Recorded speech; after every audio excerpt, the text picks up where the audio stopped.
Hi everyone, welcome to After Dark Analysis. Today will be part 4 of the Critical Android and I discussing music in horror films. It was also used effectively back in that decade with something like the theme to Nightmare on Elm Street, which was very heavy on the synthesizer. The first Nightmare on Elm Street was just right dead center in that time period where, that was the time for this kind of music to come forward, right smack dab in the middle of that decade. The time we got to Nightmare on Elm Street 3, Dream Warriors, we were in 87. Oh man, and that was a ripe age of music there. But this also goes to show where the decade started kind of falling apart at times. Because unfortunately, the slasher films started becoming, I don't want to say self-parody, but Nightmare on Elm Street was really guilty of this. Of getting away from the horror kind of aspect of things and really dialing up the camp. I want to say by 4 is where we started getting the Freddy quips. Like the super big one-liners. We got a couple of them in 3, but it got worse in 4.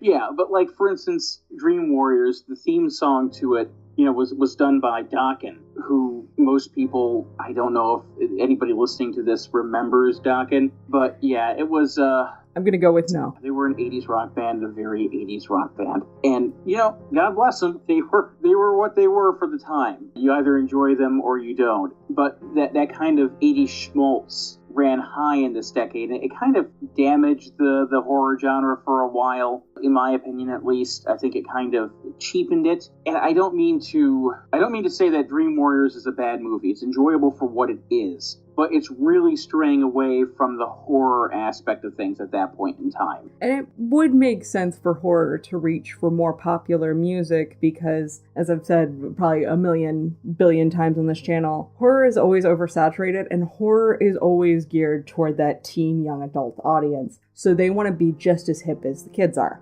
Yeah, and at the time, Dokken was hip, man. Yeah, we see this later on in the early 2000s with Hatchet. They have that ironic use of pop music where they use like Ministry and Marilyn Manson, where they actually do use something lyric-based, but they use it to underscore kind of what's going on. Right. And I mean, the only, I think, original thing probably written for Hatchet was the Chicken and Biscuit song, but that, again, was a parody. Yeah, and, when it comes to using music in film like that, too, there was a shift of going from having it maybe not be as effective in the 80s, because, like, if you look at the soundtrack to Nightmare on Elm Street 4, The Dream Master, you have Go West, the Divinyls, Blondie, Billy Idol's on there, Nick Gilder, Sinead O'Connor. It really doesn't fit so well in terms of creating the atmosphere. Important distinction, though. Was it Billy Idol during his Billy Idol days, or was it Billy Idol during his wannabe cyberpunk days? Look,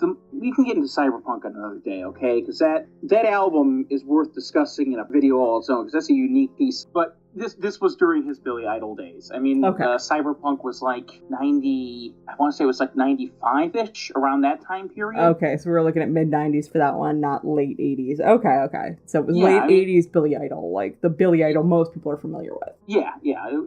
Flesh for Fantasy, Eyes Without a Face, that kind of Billy Idol. And to his credit, I'm not a big fan of this director. I just don't like the emphasis that he places on gore. And I'm going to say his name here in a second, just building up to it. But at the very least, he's done a very good job of taking classic rock songs and using them in an effective way to make them memorable in the context of the horror movies that he's directed. And Rob Zombie does that quite well. Yeah, him writing his own films, directing his own films, and putting the music in makes sense. I mean, it's a musician turned director. Of course, he's going to do his own thing. It's a hark back to Carpenter. Right. But for instance, Rob Zombie, with his utilization of classic rock, has been able to take those songs and put them to imagery that was actually rather effective.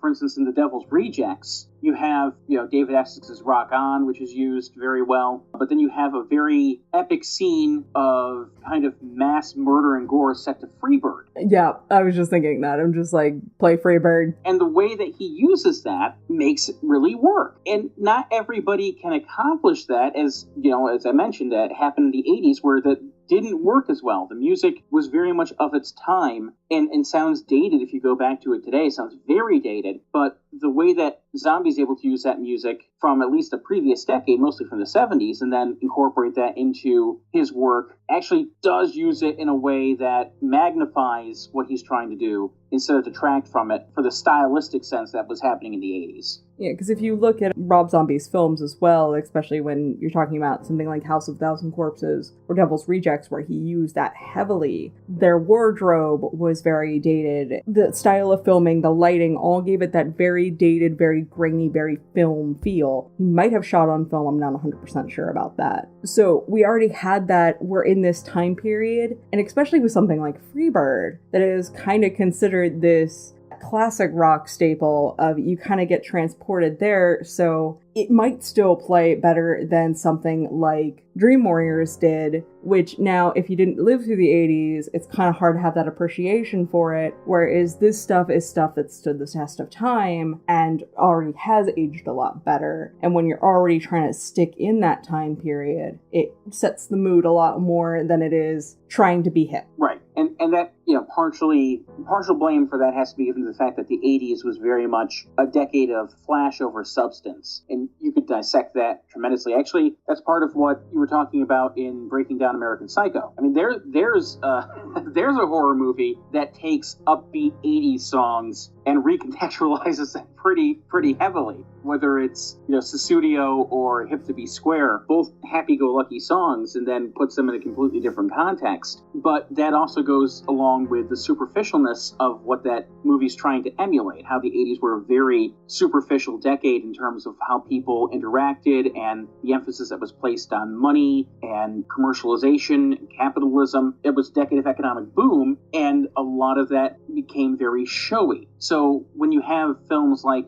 Nightmare on Elm Street with Dream Warrior, art reflects life in that sense, and you had a lot of style over substance, but Zombie was going for more of that substantive delivery and used music to a greater effect in that. And, a lot of, when you go back far enough to find music, it tends to work a lot better that way, because something that has that timeless quality you can utilize it in more ways. One of the ones that tried to ride this line in the Friday the 13th franchise, there is the scene of the one girl dancing, and she's kind of doing the pop and lock thing to the synth type music. But if you listen to the lyrics, which they focus in heavily on, it keeps saying there's a man with no life in his eyes, which is clearly alluding to Jason, because of course she dies very soon after you see that. New Beginning, 85, I think it was. It was the one with Violet? Yeah, I think it was the one with Violet, because I think Violet was the one dancing, if I'm right on that one. Yeah, it would have been A New Beginning then. Yeah, because I know it wasn't the one with Muffin.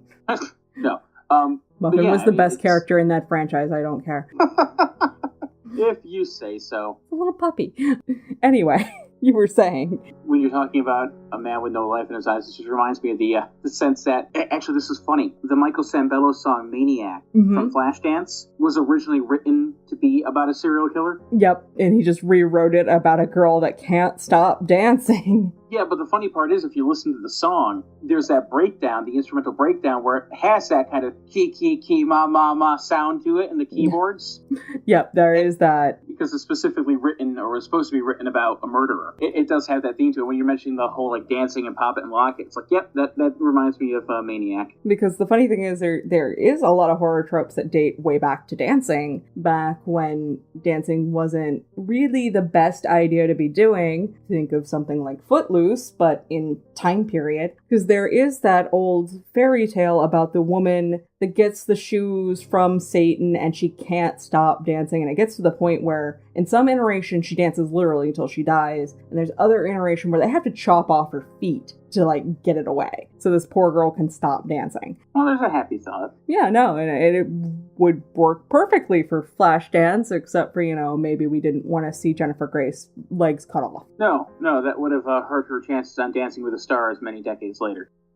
This concludes part 4 of our look at music in horror films. Join us next time where we will talk about classical music, jump scares, and how silence can also be extremely effective. As always, if you like what you're seeing, please hit like, comment, subscribe. If you don't like what you're seeing, please leave me a comment and let me know. Thank you.